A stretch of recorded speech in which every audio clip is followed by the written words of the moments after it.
Hello friends, this is a slideshow on a very important topic, linguistics and literary criticism. And as we know that in our NET exam, GRF exam, they ask us many terms from linguistics. So this whole long lecture will cover all the terms which they ask us in exam. So first of all, let us begin. Linguistics is the systematic study of the elements of language. What are the elements of language? The words, the particular grammar, all these things. When language means not only sentence, clear? Language means sound also, the rules of grammar also. It means all the elements when we study them systematically and principles governing their combination and organization. How the rules of grammar work, how words combine in a sentence, how we should organize them, how passive should be made, what is the exact meaning of passive, how a sound should be pronounced, all these things, how this whole language as a system is arranged systematically. If we study that, we call it linguistics. An older term for scientific study of the constitution and history of language was philology. Now you should understand it that philology is also a term which was earlier used for linguistics. That was like, suppose you are studying a scientific study of a language, like how language was used in 20th 15th century, and how it developed into 17th century. Okay, so this historicity of language is called philology, a term that is still sometimes used as synonymous with linguistics. Okay, so suppose they ask you a question that which is the nearest synonym of linguistics, that is philology. Through the 19th century, philology was mainly comparative, because as I told you that history of language, when we use in philology, so they compare the analysis of similarities and differences with the family of related languages.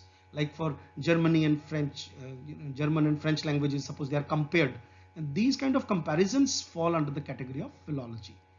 And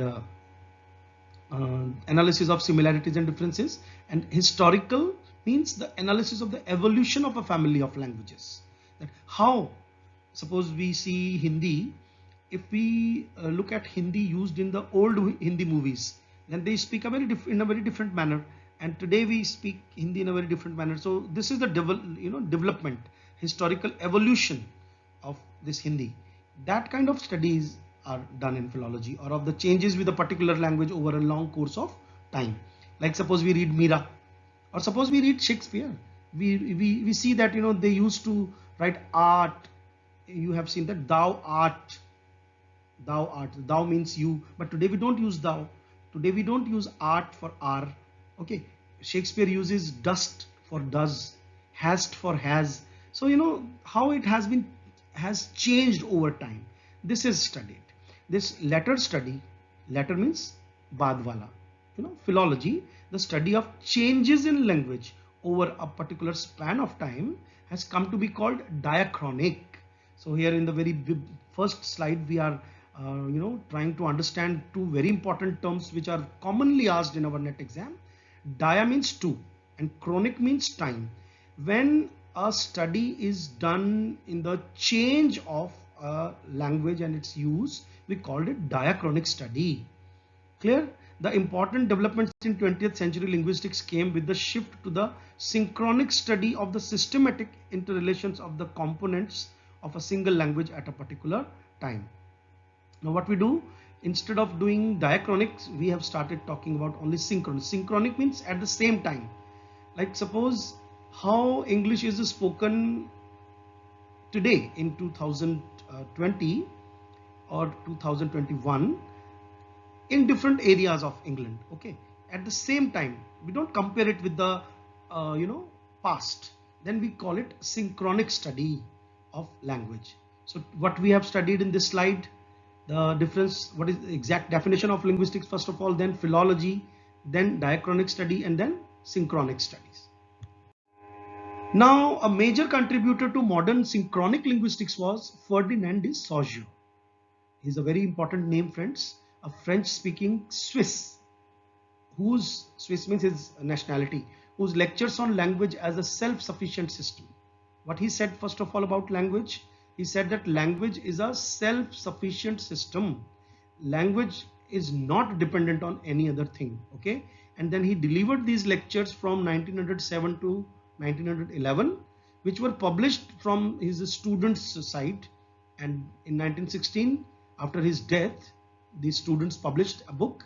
These lectures have been translated as, and today we know these all lectures as a book, Course in General Linguistics, and it was published in 1916. Okay, and because I have taken this study material directly from M.H. Abrams' book, so that my students should feel, that's why it is written here, see Saussure under semiotics. Okay, so important contributions were also made by American descriptive or structural linguistics. Now, this is very important line when we study a language. So, if we talk about America, Britain, France, Russia, so Americans, they described things like how language is self-sufficient, and there were certain critics or say linguists who said that how it is structured. So these two terms now are common but clear to you: descriptive and structural linguists. Who? Edward Sapir. Edward Sapir was American and descriptive. His approach was descriptive. And Leonard Bloomfield, a very important name, he was a structural linguist, who set out to devise means to make a linguistic theory and vocabulary adequate to analyze as modes of verbal behavior. They said that they understood language as a different ways of using behavior, various Native American languages. So his study was on different behaviors in a particular country in different native communities, both continental and American. Continental means French, and American linguists have been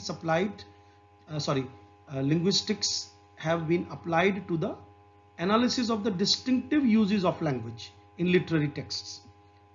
As you can see in my slideshow of Russian formalism and stylistics, and Saussure's concepts and procedures in analyzing a language have been adopted as a model for analyzing the forms and organization of large-scale literary structures. So in linguistics, when we study Saussure's name, we see that Saussure's understanding of language and his concept of structure is today applied in literature also, and we try to understand literature, by applying linguistics. Now, as an empirical, fact-based study of language, philology has often appealed to the students of literature who seek to ground means to understand, to base their enterprise, their efforts on hard evidence rather than what they consider to be subjective responses and judgments. It means there is a benefit of this, philology and linguistics, because today students of literature, earlier, like suppose I am teaching a poem in a class, and another teacher comes and suppose he teaches the same poem, then there will be subjective responses. One teacher will teach in his style and another will teach and will come up with another meaning, altogether another meaning. But then a student can be dissatisfied that how can a poem has so many different meanings. So this study of structure and language and linguistics and philology, they make a student happy that now at least some judgmental and fact-based study can be done.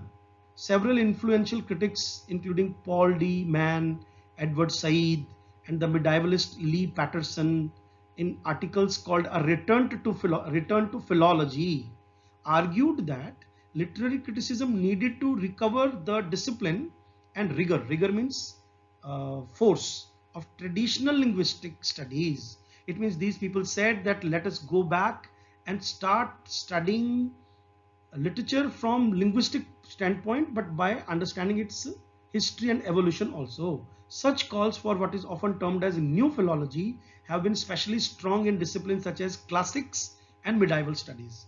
Now you cannot deny this fact that when we do BA honors or say starting of BA, we always have some classical works like Ramayana, some, for example, Homer's Iliad is there in Delhi University's BA Honors first year course. It means these medieval studies are, studied, and then we analyze them by applying the rules of grammar and rules of linguistics on them of that period, where textual criticism has always been a central concern, because we want to understand scientifically the exact meaning of the text. In these later studies, the phrase new philology designates a movement to reorient philological study away from its traditional focus on establishing an authoritative text to a concern with the effect on the reader of the material and verbal particularities of each manuscript text. Okay, it means, let me explain it now. What does it mean? It means new philology say that we should reorient the study of language away from the traditional focus. Like earlier they used to focus only on the authoritative text, okay, to a concern with the effect on the reader. Like earlier what we used to do, we used to understand a text from author's point of view, but now we have started understanding it from reader's point of view, and what is there inherent in that text, in that material, and what are the verbal particular things in that text, in the manuscript text. Okay, and then they refer to the book history studies, and this is called the return to philology. Now suppose somebody wants to do a lot much study on that, they should understand, this is a very famous essay, can be asked in our exam. Paul de Man, who is a very important name, he was too much influenced by Derrida later on. The return to philology, okay, in his book, in the resistance to theory. So you should also understand this book is very famous in linguistics, The Resistance to Theory. And Edward Said, The Return to Philology. Edward Said, we all are aware only of his one work, that is Orientalism. Okay, but you should also notice that this man who tried to decode that there is always post-colonial attitude present, in a work, he said that we should go back to philology. In Humanism and Democratic Criticism, that was the book. And then the return to philology, and these works are important. Next. Now, in linguistic terms and concepts are often employed by current critics and theorists of literature. Saussure introduced an important distinction between langue and parole. These two terms are very famous, like diachronic and synchronic studies. Let me explain them. A parole is any particular meaningful utterance, spoken or written. Like the language you use, the language you speak is called parole. And langue, what is langue? We have to pronounce it langue, not lang. Langue is the implicit system of elements, the grammatical rules, okay, of distinctions and oppositions, and of principles of combination which make it possible within a language community.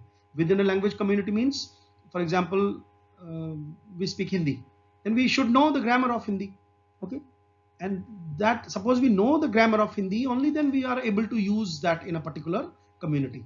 For a speaker to produce an auditor to understand a particular parole, and suppose we know the whole langue, the system, the grammar, the phonetic aspects of language, and then we use, suppose we speak, only then that listener will be able to understand. So langue and parole are two top common terms. Langue means system, grammar, rules of a language, and parole means a particular use of utterance of that language.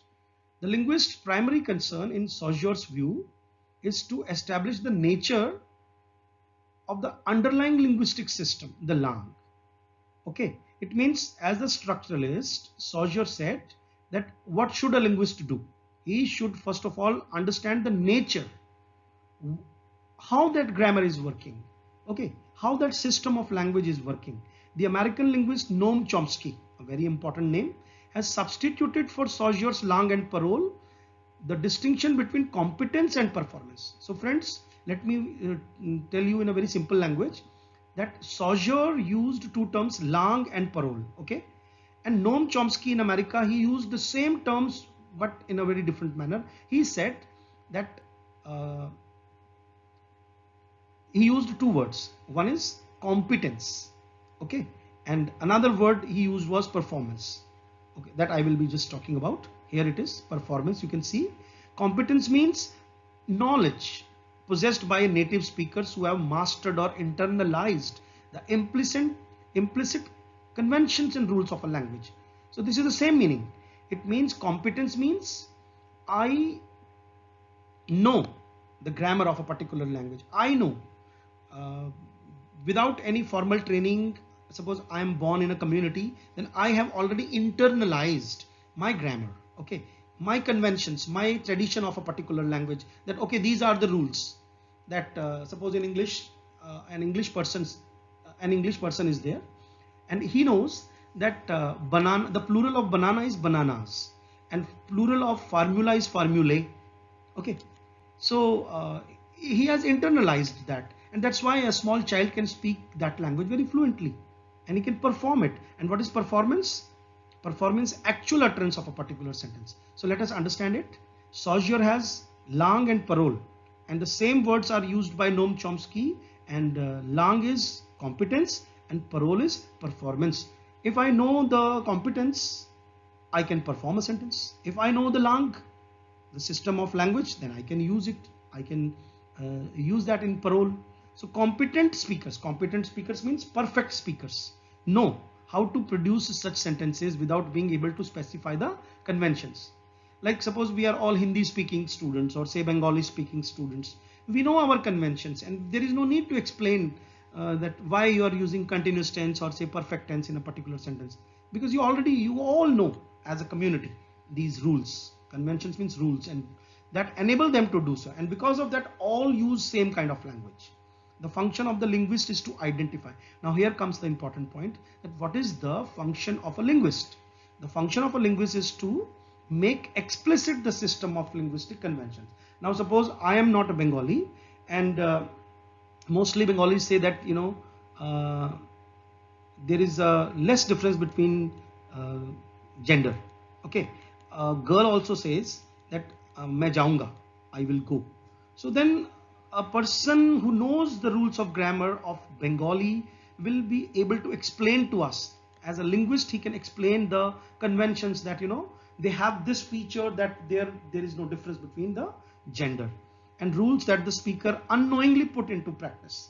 And whether he knows the rules or not, a common person in a particular language community, they, without knowing, without learning a grammar in school, they all use that language in a very fluent manner. Okay, so in this slide, what we have learned, we have paid attention to four important terms. Two terms, langue and parole, used by Saussure, and the same terms used by Noam Chomsky, who was an American linguist, and these are competence and performance.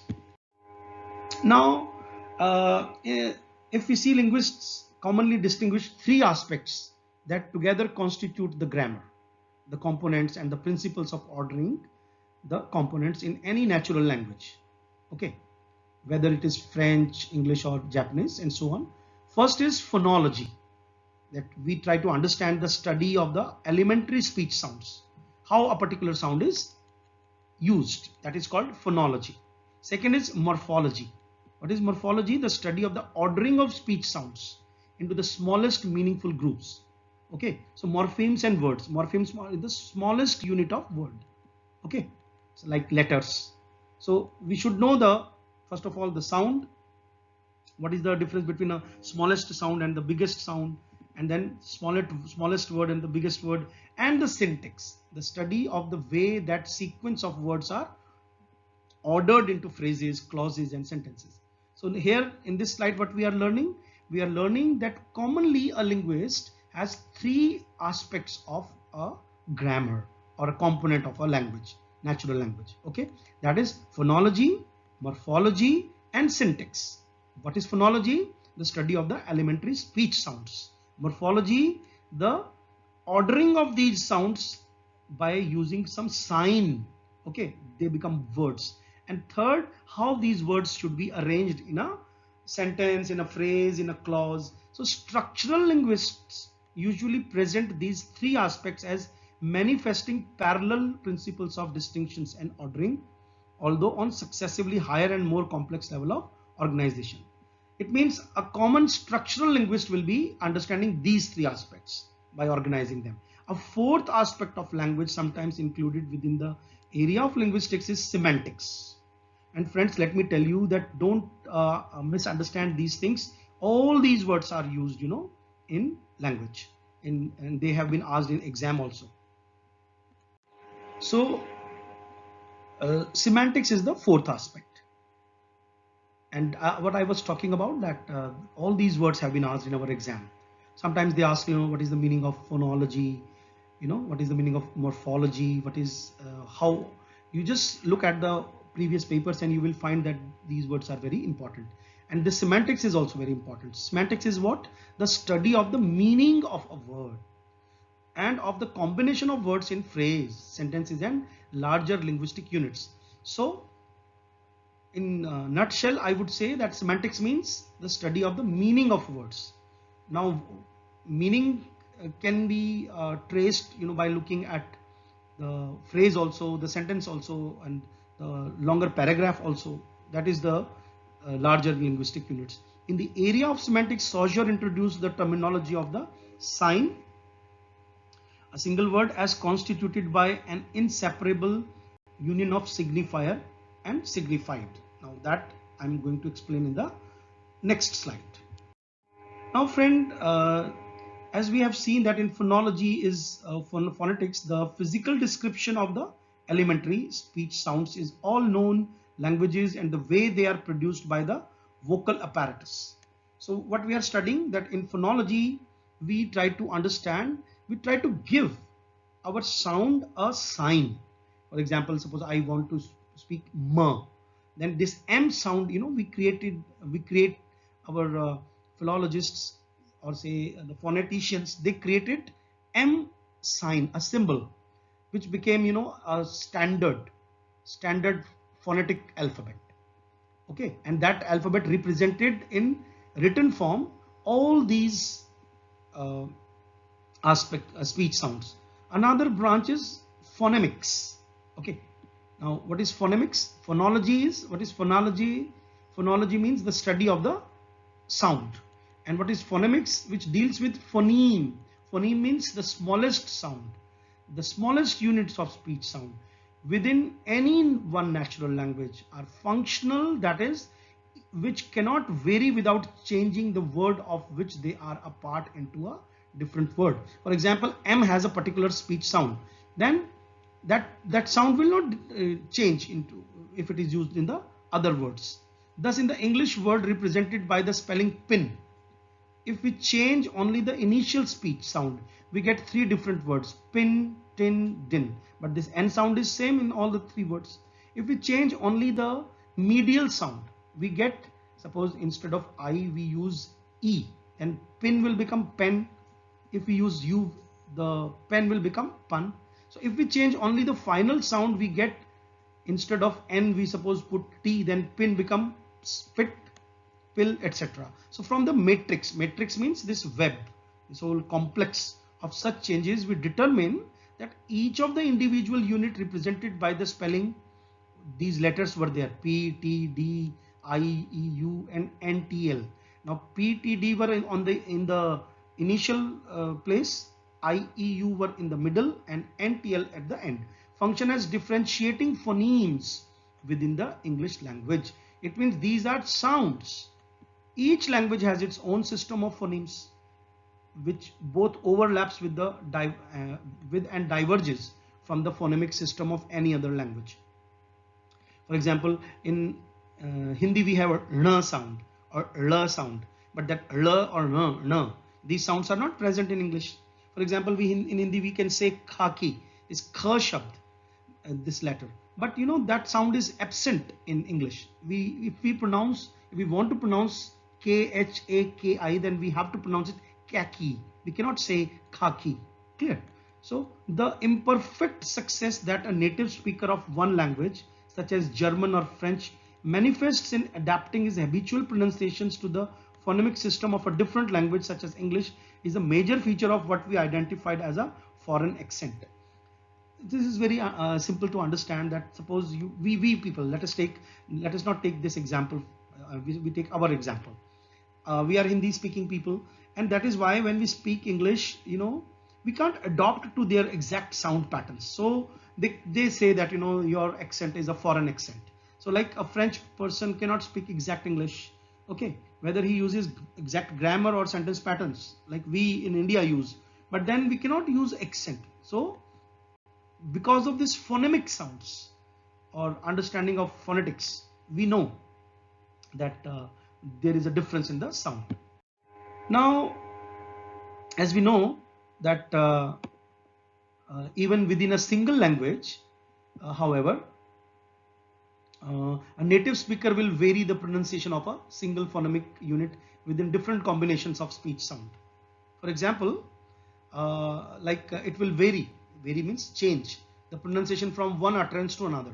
Even greater phonetic differences are apparent between two native speakers, especially if they speak the dialects of diverse regions or of diverse social groups. So Saussure was the first who proposed the principle that what we identify as the same phoneme within a language is not determined by the physical feature of the speech sound itself, but by its difference from all other phonemes in that language. Friends, I will stay here and will explain it to you that Saussure is famous for giving us the concept of differentiality, that if you want to understand a structure of a language, you have to differentiate it. So suppose I say rat, but my nephew is there, he says rat. He always speaks R in a very different manner. Okay, so Saussure says that this differentiality in a particular language between two particular speech sounds or units, all others with the other speech sounds, that means we are able to understand the language. So Saussure's important claim is that principle of difference. You should understand it. Saussure is always famous for creating a difference rather than any positive property. Functions to establish identity, not only for phoneme, but for units on all level of linguistic organization, whether they are signs, okay, SIGN, sign, including both sign and the concepts that are used to understand signs. All these types of items then are systematic facts that achieve an identity only with a particular language and vary between one language and another. So friends, what I have tried to explain here in this slide, that Saussure noticed that sounds are different in different languages, but in a particular language also, one person who is the speaker of a particular language, the way he uses a language and another person who uses the same language, if we compare the differences, then we understand that language in a proper manner. Now we see the next level of analysis, in which this phonology is morphology. That in morphology, the combination of phonemes, the sound, into morphemes and into words. A morpheme is the smallest meaningful unit of speech sound within any one language. Okay, that is, a morphemic unit composed of one or more phonemes is a unit that recurs means comes again and again in a language with the same or at least similar meaning. Some morphemes such as man, man comes many times, open, run, these words keep coming in different times in a particular language in English. So constitute the complete words. Other than others, however, occur only as part of words. For example, the noun grace is a word that is single morpheme. If we prefix to the root element grace the morpheme dis, then we make another word that is disgrace. It becomes different word with a sharply different meaning. Okay, so disgrace. If we add to the root the morphic suffix full, so it will become graceful or disgraceful. So if we add to these two morphemes the further suffixes like ly, so the resulting word functions as an adverb. So on this slide we have not talked about much, but we simply say that understanding of morphology helps actually phonology. Okay, because in morphology we understand how words are formed and how they function in a particular language. Next, let us talk about this. We find also an interesting set of phonemes, phoneme combinations which do not constitute specific morphemes, yet are experienced by speakers of English as having a common though very loose boundaried area of meaning. Examples are the initial sounds represented by FL in the set of words like flash, flare, flame, flicker, flimmer, all of which signify a kind of moving light. Okay. While in the set fly, flip, flap, flop, flick, flutter, the same initial sounds all signify a kind of movement in air. So the terminal sounds represented by ash in all these words, as they occur in the set bash, crash, clash, dash, flash, gash, mash, slash, have an overlapping significance of sudden or violent movement. So such combinations of phonemes are sometimes called phonetic intensives. Okay, so what is phonetic intensives? It means instances of sound symbolism.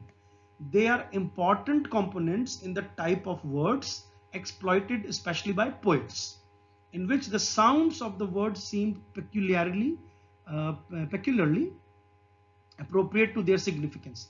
So this is not very important for us, from linguistic point of view, but we have studied that a particular sound system, phoneme, when they are used in language, then we create that poet or that particular speaker creates a very unique understanding, aesthetic understanding.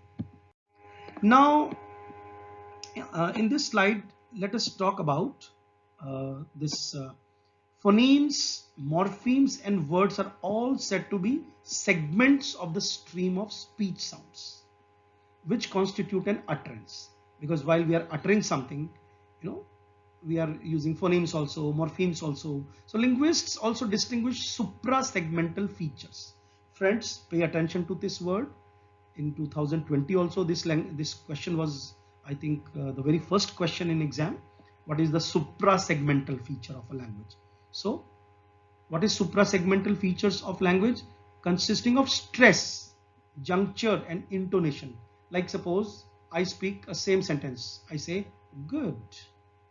Then something good. Okay. Same word can be given a very different meaning by stressing it. Okay. By using good. Okay. By using a kind of intonation. All of which function morphemically, in that they alter the identity and significance of the segments of an utterance. So what is suprasegmental feature? The same sentence in the same word, when other things like stress, juncture, or intonation, these things, if they are added and they change the meaning of that utterance, we call it suprasegmental feature of a language. A shift in stress, that is of relative forcefulness or loudness of a component element in an utterance from the first to the sound syllable, convert the noun invalid into the adjective invalid. Okay, look here. Here the primary stress mark is on I. It means invalid. Okay, it is a noun, invalid. But if I say invalid, okay, then it becomes an adjective, invalid question. And the noun convict into a verb like convict. Okay, convict, convict. So here the stress is on C and here it is on C. So both words become, after stress, they become, one becomes a noun. I think many of my students, they don't know this difference. That if you look at Oxford Dictionary, Oxford Advanced Learners Dictionary, and if you go to any word, first of all, that can also be a question in our exam, that when we open a dictionary, first of all, what is given there? The phonetic transcription. Okay, and in that phonetic transcription, stress marks are always given, and that stress marks decide that if you stress on the primary syllable, then it becomes a noun, and suppose you put the stress on the secondary, then it becomes a verb. So juncture denotes, here in this example we talked about stress. Okay, and juncture denotes the transition in an utterance between adjacent speech sounds, whether within a word, between words, or between groups of words. So what is juncture? Juncture denotes transition in an utterance like how a word from noun to become a verb. Okay, if you just change the adjacent speech sounds, this is called juncture. And linguists distinguish various functional classes of junctures in English utterances. Intonation is variation of pitch or voice melody in the course of an utterance. We utter the assertion, he's going home, he's going home. Very plainly, it is an assertion. With a different intonation, suppose we change this same sentence by using a very different tone from that of the question, is he going home? So now you can understand the same linguistic items are used, but intonation has made an assertion into a question. And the use of the question intonation, even with the assertive sequence of words, he's going home, will make the sentence function to an auditor not as an assertion but as a question. For example, suppose I say, you have understood. You have understood. So no, the same sentence, with intonation can perform differently. Okay, and uttering the following three words so as to alter the relative stress in the ways indicated, and at the same time using a variety of intonational patterns and pauses will reveal the extent to which suprasegmental features can affect the significance of a sentence constituted by the same words. I like you, I like you, I like you. So look at the three sentences. In the first sentence, the stress is on I like you. Second is I like you, and in third, I like you. So with the stress mark on three different sentences, there are three different meanings coming out. Now let us understand this third level of analysis, and that is the level of phonemes and the level of the combination of phonemes into morphemes and words is syntax. Okay, the combination of words into phrases, clauses and sentences. If you remember in different slides, I was talking that there are three different levels of understanding a sentence. It's a sound, its arrangement and its meaning. So analysis of speech performance, paroles we call them in English, as Saussure has used this word, in any language reveals regularities in such constructions which are explained by postulating syntactic rules. What is postulating? Means making, arranging, creating. Syntactic rules means rules of syntax that are operative within the linguistic system. Friends, as we are studying linguistics here, so the rules of a language is called linguistic system, okay, or lang, because in a language system we have a different grammar, okay, a set of rules which has been mastered by competent speakers and auditors. Like I'm using English, and suppose you are well versed in English, only then you feel that okay, this fluent lecture in English can be understood. But suppose there is a Hindi medium student, he will, though he will be able to understand it, but somehow suppose he has not done mastery, will be feeling like मुझे कोई हिंदी में समझा दे तो अच्छा रहेगा, because he feels that his Hindi is more okay. So these purely descriptive rules or general regularity of syntax in common speech are to be distinguished from the prescriptive rules of grammar, which are presented in school handbooks designed to teach the correct usage of upper class standard English. So descriptive and prescriptive meaning is clear on this slide. Descriptive means something which are always present in a language, okay, and prescriptive means if you do something or you commit some error, then some remedial things are given to you, like this is a prescription, like if you follow this then you will use a correct language. A widely used distinction between the Roman Jacobson is that between the rules governing paradigmatic relations and syntactically. Friends, I'm using here two terms which are very important from examination point of view, that is paradigmatic and syntagmatic. So now I'm explaining it. Paradigmatic relations means vertical relations between any single word in a sentence and other words that are phonologically, means from sound point of view, syntactically from meaning point of view, or syntactically means arrangement point of view, and semantically means meaning point of view. similar, and which can be substituted for it. Let me explain it. Suppose I use a word go, okay, but suppose in the same word go can be used like walk, okay. It means uh, some other words that are phonologically, syntactically or semantically similar, and suppose they can be substituted. I think I have not given you a correct example here. Let me take another example. Like suppose phonologically also the word should have the same phonology, okay, and that word has occurred in the earlier sentences. So suppose that can be replaced by another word which has same phonology, same syntactical meaning, same semantic meaning, then we call it a paradigmatic relation, that is vertical. And syntagmatic means horizontal relations which determine the possibility of putting words in a sequence so as to make a well-formed systematic or syntactic unit. On the phonemic and morphemic, Noam Chomsky in Syntactic Structures, this is the name of the book, published in 1957, initiated what is known as transformational generative grammar.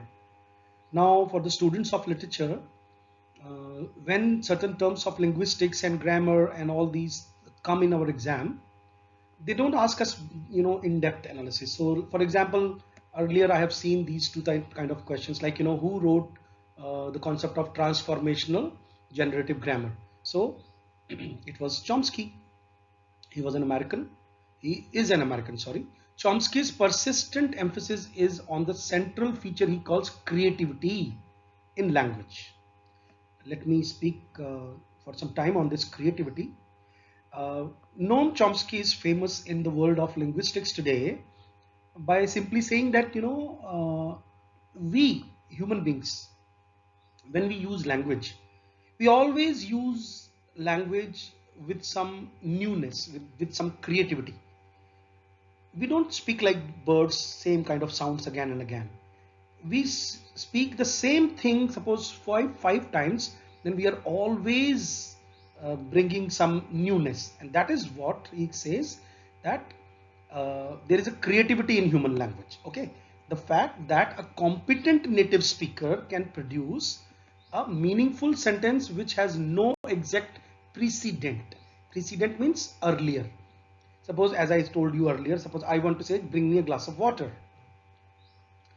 Water is, where is water? Have you brought the water, the glass of water?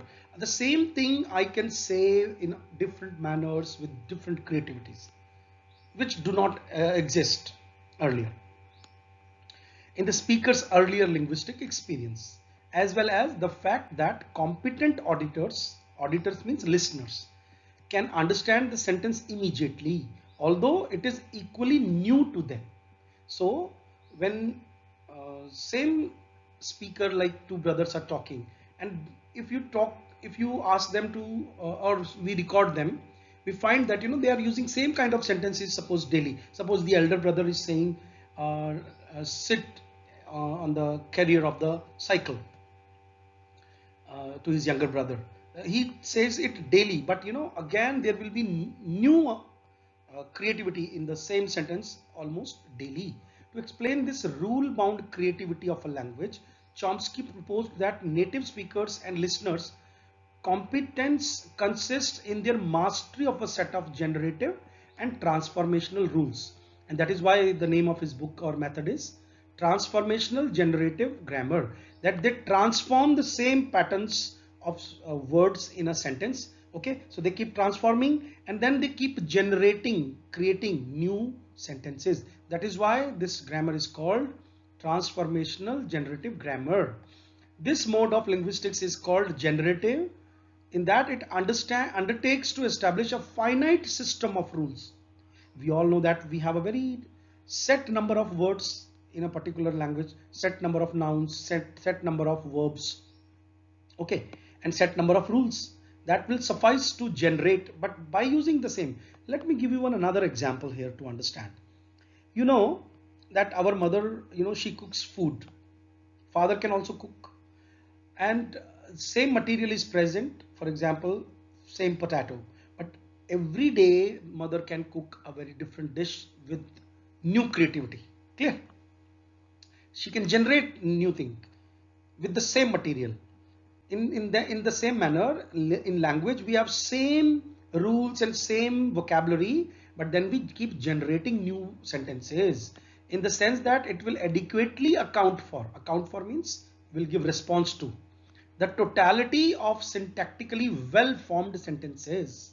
Like our mother, she prepares a very good dish daily with the same flour, with the same spices, with same oil, with same potato and all the vegetable that are possible in given language. It is transformational in that it postulates. It means on this slide we are explaining the exact meaning of transformational and generative. Generative, I have already explained that well formed new sentences with the same material, and transformational in that it postulates, it makes rules in the deep structure of a language system. Now friends, let me remind you that there was a question in net about this deep structure also. Deep structure of a language system means a set of kernel sentences such as John is building a house. This is a kernel. Kernel means central sentence, but which in accordance with diverse rules of transformation serves to produce a great variety of sentences on the surface structure of a language system. For example, it's passive. Suppose the same sentence, John is building a house. Now I make it passive. A house is being built by John. So the house is being built by John. It becomes passive. It means this is the same sentence, but now you should remember one thing, that suppose they ask you a question on deep structure, then there will always be written passive there. If passive is written in any option, it means it is an answer of the deep structure. Clear? So deep structure means, and suppose I say, is John building a house? So same sentence or the same vocabulary in the sentence are giving us different meanings, as well as large number of other complex diverse derivatives from the simple kernel sentence. I teach English. Do I teach English? English is taught by me. So all these sentences are possible, but because of the kernel means central sentence, I teach English. So debates concerning Chomsky's views are included in Louis M. Antony, and I have written the name of this book because it might be, it sounds important to some of my students.